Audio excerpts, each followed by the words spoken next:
ஒரு லிட்டருக்கு வந்து நீ 5 ரூபாயும் லாபம் வைக்கலாம், 50 ரூபாயும் லாபம் வைக்கலாம்.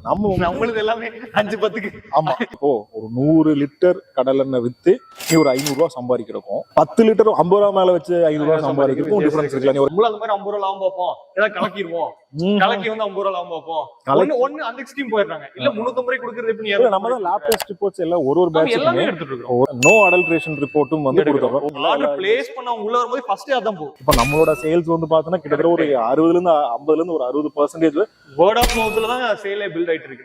நம்ம இதுக்கு மார்க்கெட்டிங் காஸ்ட் ஸ்பெண்ட் எதுவுமே பண்றது. சோ நம்ம ஆரோக்கியமான நல்ல பொருள் தான் தர்றேன். ஆமா, விலைனா ப்ராஃபிட் கம்மி. மக்கள் வந்து இத ஸ்டாண்டர்டைஸ் பண்ணாம விட்டுட்டாங்க. அதனால இந்த ரீஃபைண்ட் ஆயில் எல்லாமே உள்ள வந்தது. இப்போ நம்ம எய்ம் என்னன்னா அன்ரீஃபைண்ட் ஆயில் கோல்ட் பிரஸ்ட் மெத்தட்ல வந்து எவ்வளவு ஸ்டாண்டர்டைஸ்டா தர முடியும் கம்மியான பிரைஸ்க்கு. அவ்வளவு சந்தேகம் இருக்கிறவங்க அட்ரஸ் இதமா வந்து கீழே போட்டுடலாம் வீடியோல.